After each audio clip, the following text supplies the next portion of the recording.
Yeah, I'm good. How's this whole thing? How are you it's great. handling this overwhelming? Yeah, no, it's great actually. Sorry, I just put this on.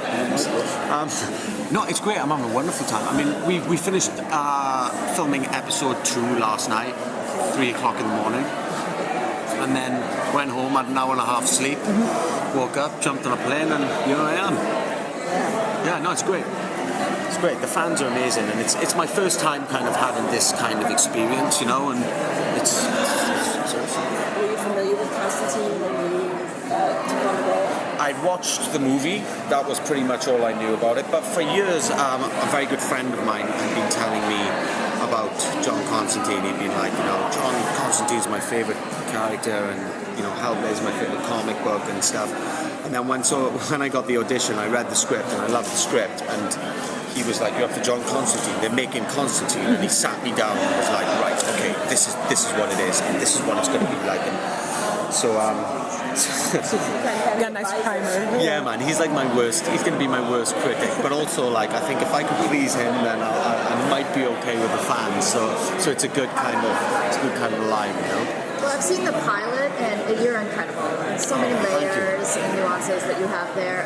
It seems like obviously John Constantine is dealing with morality and issues of certainly light and darkness there. Can you talk a little bit about like the psychology of that in terms of are you the character himself, is he still trying to discover like what is his makeup, I guess? Yeah, it's interesting, isn't it? If you look at it kind of externally and you kind of do a psychological analysis of what kind of personality is and what he's doing, someone who's got so much shit going on and so much guilt and torment, and the way that they kind of deal with that, with counteracting it with kind of dry humor and self-deprecating nature, I mean, you can kind of do an analysis and a breakdown that way, so as an actor it's useful to do that, but then you've got to kind of like put that on, and you might not, the person himself might not actually be aware of that, you have to make those kinds of decisions, and I think he is someone who is aware of that, he's clever enough, he's hyper intelligent,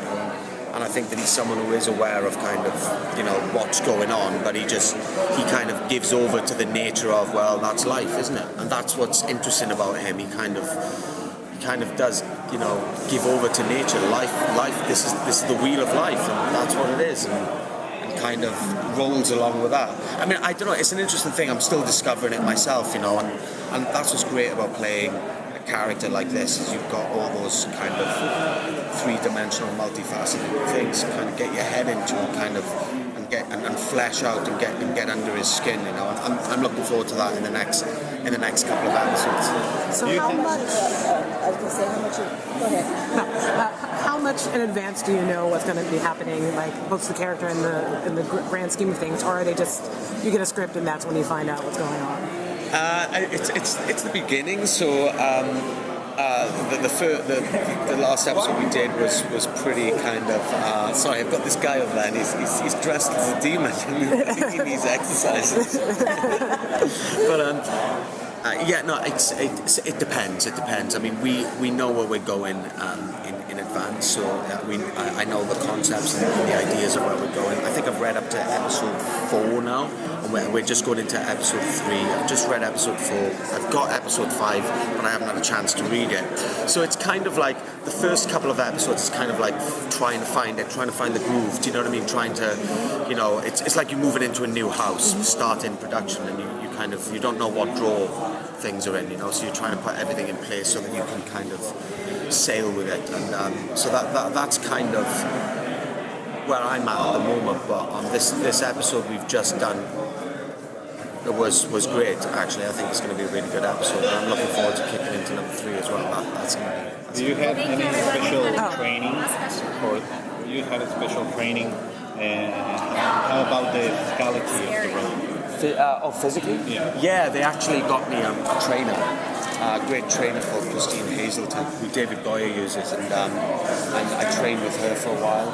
I mean, like, the thing is, Constantine shouldn't be a big, bulky, muscly guy, he should be kind of, I see him more kind of like an Iggy Pop, kind of, wiry and kind of,